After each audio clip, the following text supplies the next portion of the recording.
40, verses 21 to 31, but I want to read the whole chapter. Isaiah 40. Comfort my people, says your God. Speak tenderly to Jerusalem and proclaim to her that her hard service has ended, has been completed, that her sin has been paid for, that she has received from the Lord's hand double for all her sins. A voice of one calling in the wilderness, prepare the way of the Lord. Make straight in the desert a highway for our God. Every valley shall be raised up, every mountain and hill made low. The rough roads shall become level, the rugged places a plain. And the glory of the Lord will be revealed. And all people will see it together, the ultimate epiphany. For the mouth of the Lord has spoken. A voice says, cry out. And I said, what shall I cry? All people are like grass, and all their faithfulness is like the flowers of the field. The grass withers and the flowers fall, because the breath of the Lord blows on them. Surely people are grass. The grass withers and the flowers fall, but the word of our God endures forever. You who bring good news to Zion, go up on a high mountain. You who bring good news to Jerusalem, lift up your voice with a shout. Lift it up and do not be afraid. Say to the towns of Judah, here is your God.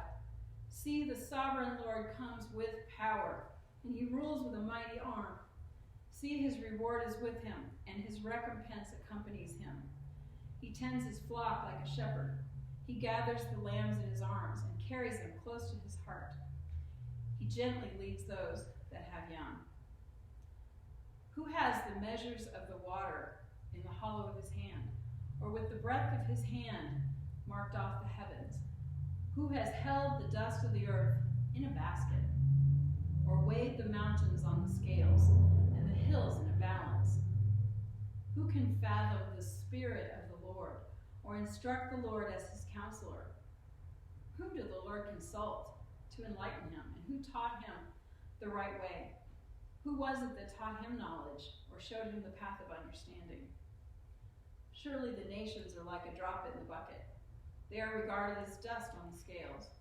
He weighs the islands as though they were fine dust. Lebanon is not sufficient for altar fires, nor its animals enough for burnt offerings. Before him all the nations are as nothing. They are regarded by him as worthless and less than nothing. With whom then will you compare God? To what image will you liken him?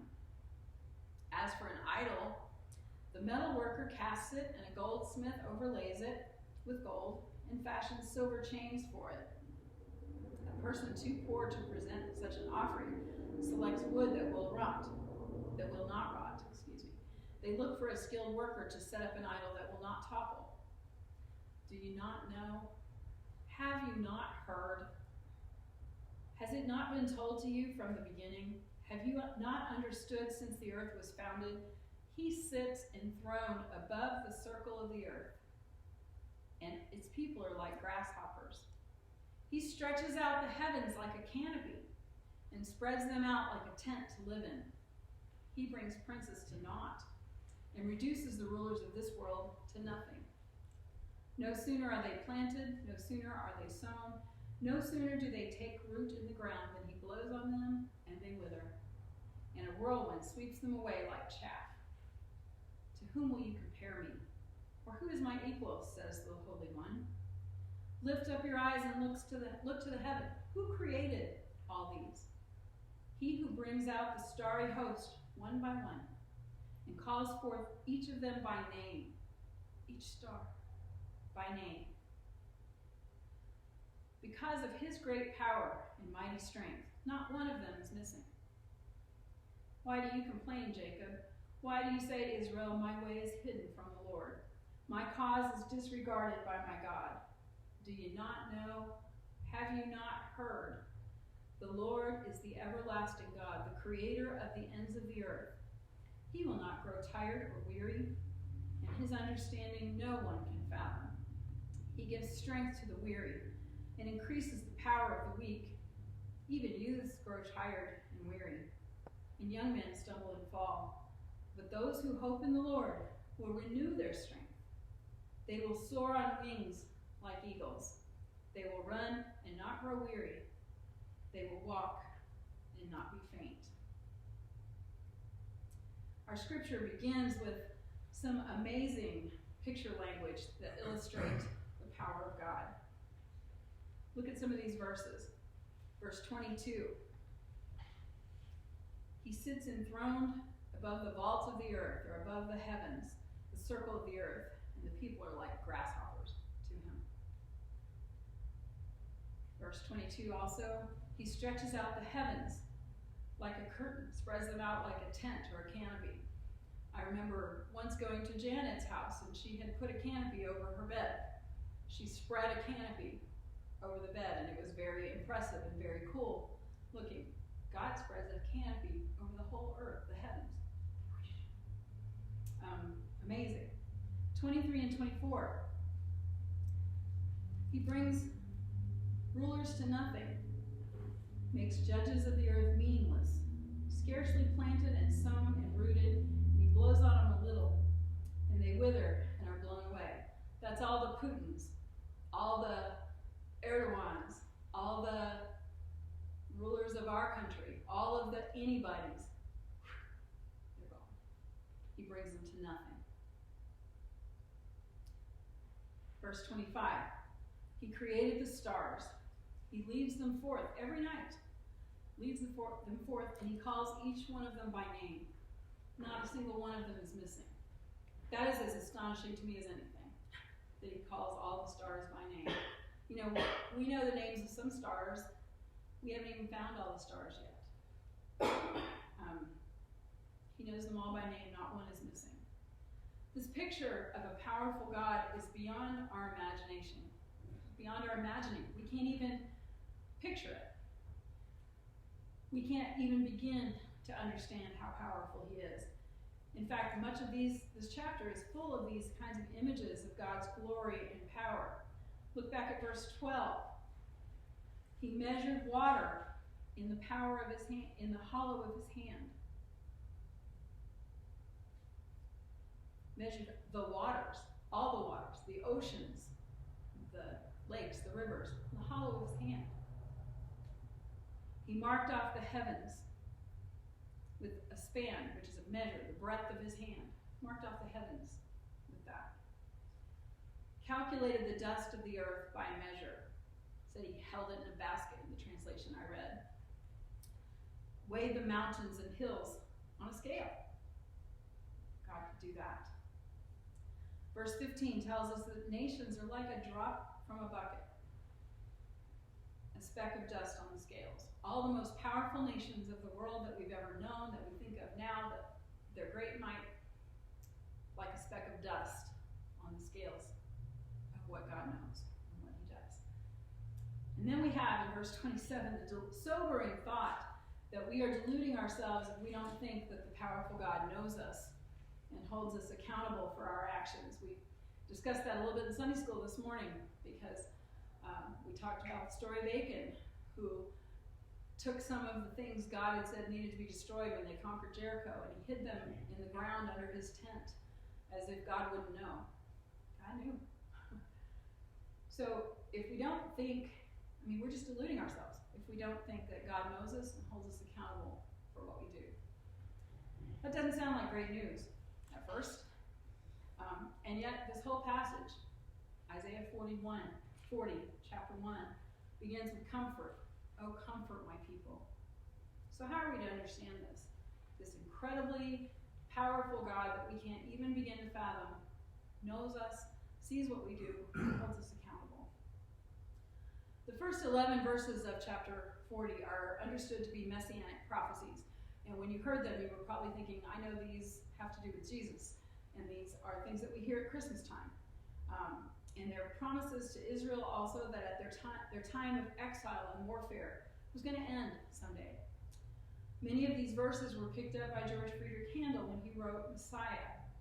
And we hear them at Christmas a lot. Comfort ye, my people. Every valley shall be made straight. All of those things we hear then. Verses 12 through 26 of the chapter are Israel's praise song in light of the promises of verse 1 through 11.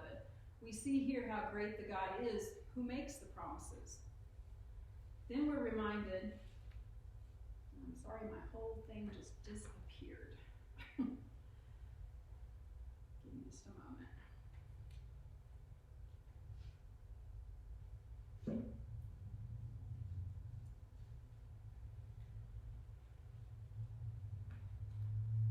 This is not in what I usually put it in. Okay, hopefully we'll open back up here in a moment.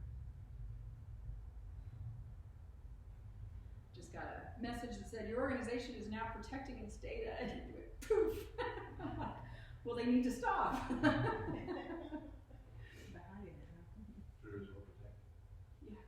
All right, it's back open. Oh my goodness, 17. Sorry.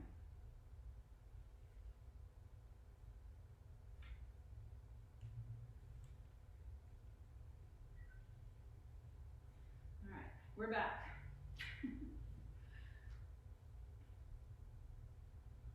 Get back to where we were.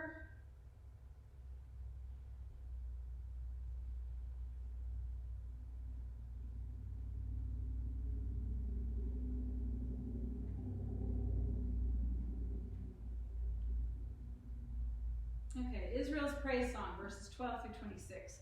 In light of the promises that we just read in verses 1 through 11, we see here how great the God is who makes the promises. Then we're reminded in verse 27 that he sees our ways, that our actions don't escape his notice. And this is good news, due to what we read in the rest of the passage. Verse 2 says, iniquity will be removed. The glory of the Lord will be revealed, and all flesh will see it together. Ultimate epiphany. God will come with might, verse 10, and he will tend his flock gently and well, verse 11. And the praise passage reminds us that God is well able to do what he says he will. Do you not know? Have you not heard? Several times Isaiah reminds us who it is that we forget to trust, who it is that we serve, who it is that we're accountable to. It's easy sometimes to think that all the troubles that face us are so big that they prevent God from being able to accomplish his purpose. Do you not know? Have you not heard?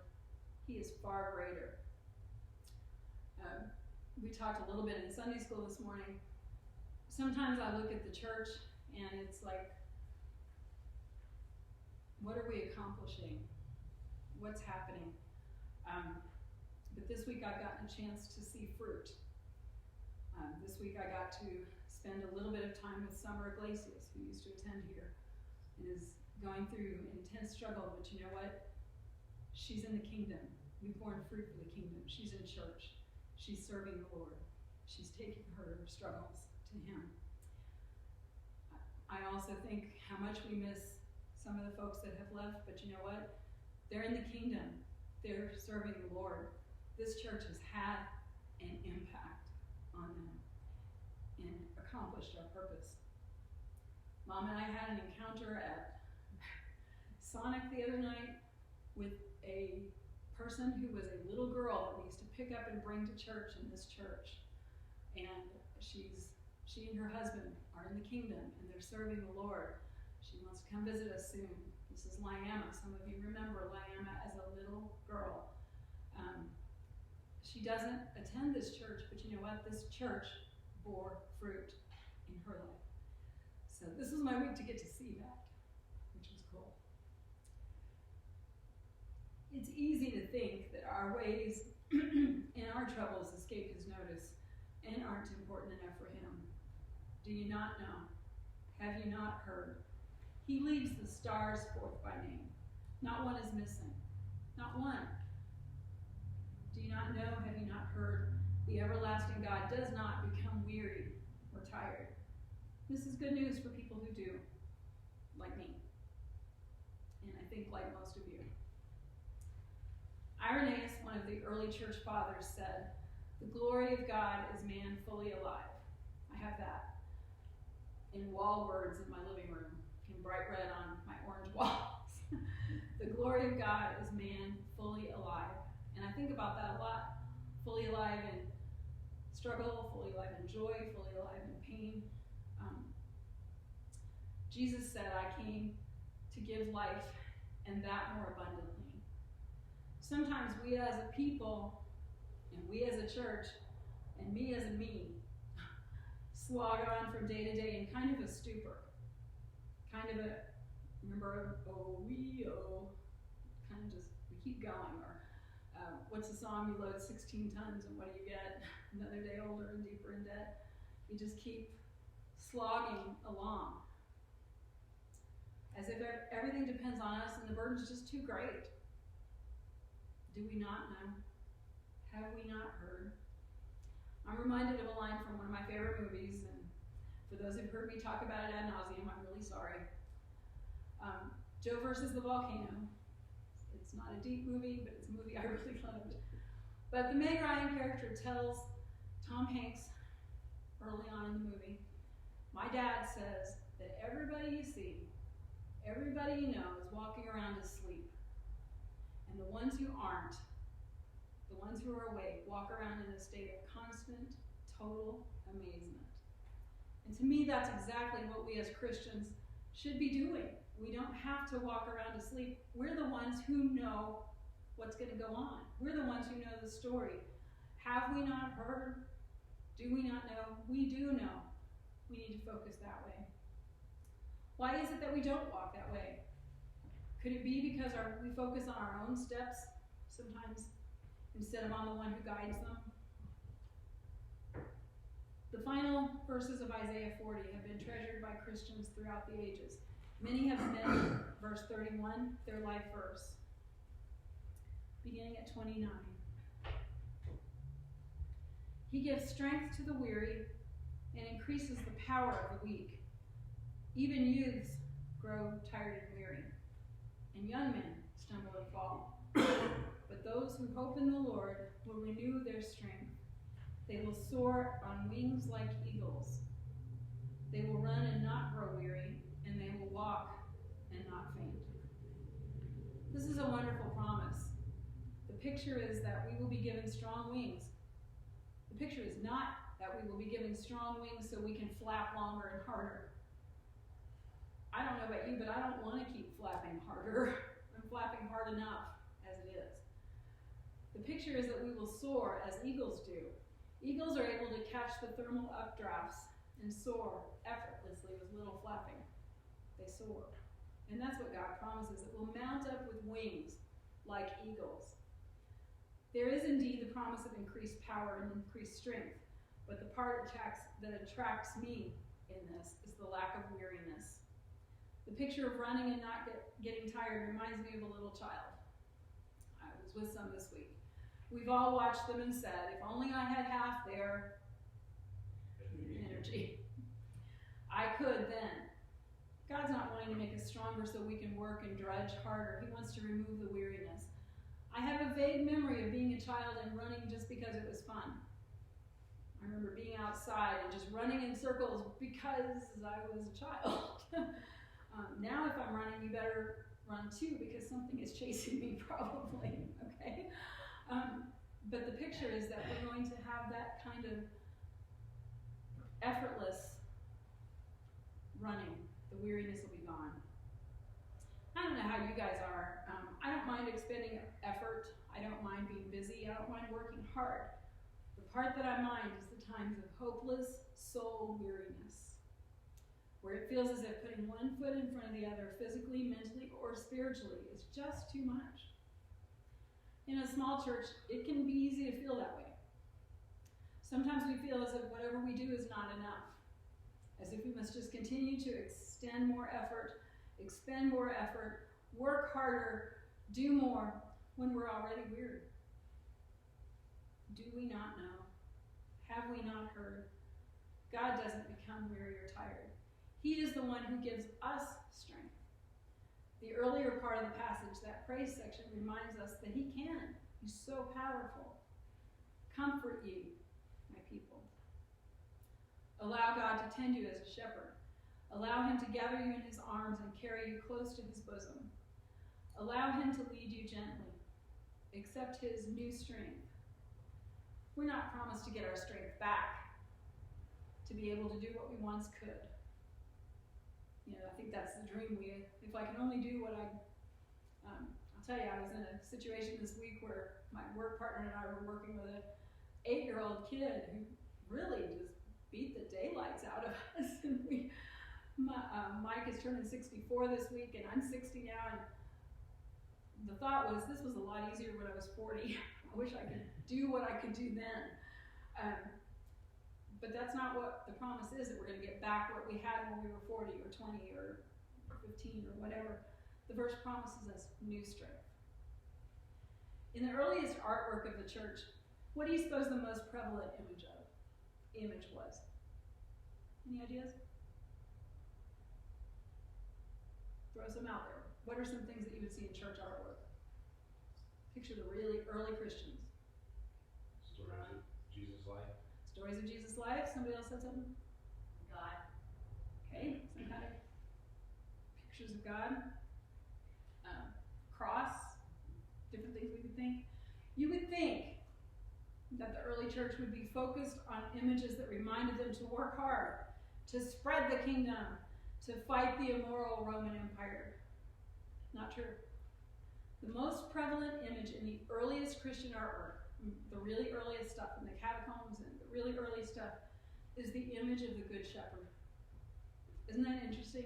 That's the most prevalent artwork. It's not about art that says, go out, do more, fight harder, be stronger. It's about Jesus is the Good Shepherd who takes care of his sheep.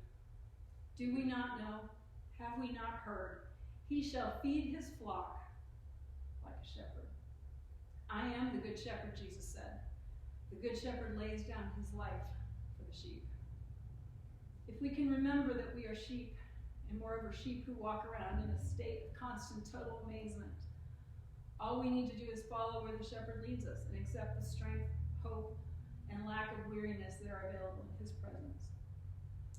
Do we not know? Have we not heard? He gives strength to the weary, and to him who lacks might, he increases power. Though youths grow weary and tired, and vigorous young men stumble badly, yet those who wait for the Lord will gain new strength. They will mount up with wings like eagles. They will run and not get tired. They will walk and not become weary. My brother is a pastor in Vermont. One of his favorite illustrations is from Kierkegaard. And it's Kierkegaard's story about the duck church. The duck congregation and the duck pastor walk into the church. They waddle in, and the duck pastor exhorts the flock. You are ducks. You can fly, fly. Amen, quack the ducks. And then everyone waddles out. And my brother likes to talk about that. I don't know about you, but I don't want to waddle out. And I don't believe that's God's call for us. We can soar like eagles on the wind of God's Spirit and experience a freedom and joy in serving him, whether we're 60 or 18 or 86 or 50, whatever we are, that's here for us. That's a promise from the one who calls the stars by name and leads them out and hasn't lost any. And I believe that's God's will for us. The glory of man is God, the glory of God is man fully alive. Joyless, exhausted, surviving isn't a great testimony to the glory of God. It really isn't. Oh, I gotta go to church. Okay, gosh, everything's so bad. Not a great testimony to God. Yet this is what we get when we try to serve God in our own strength and walking on our own direction. It's not unusual for ducks to fly. It's part of their natural activity. And they can get tired. Soaring sheep, on the other hand, that's something different. That's what we get when we follow an awesome, infinite, transcendent shepherd and move in his strength and in his will. You've heard the expression, when pigs fly. I believe that people know God is present when in the church, when sheep soar like eagles. I suppose we could call this the wildlife sermon, or perhaps the mixed metaphor sermon. We've been sheep and ducks and eagles and even grasshoppers earlier in the passage. And in some ways that's not too far off. The Christian life is not supposed to be drudgery. Michael Card sings, there is a wonder and wildness to life and freedom for those who obey. I love that song. And freedom for those who obey. It's supposed to be a wild life, full of surprises and amazing graces in God's presence. And so in closing, I say to you, you are sheep. You can fly. Fly. And all of God's sheep respond, Amen. Amen. Let one sheep respond.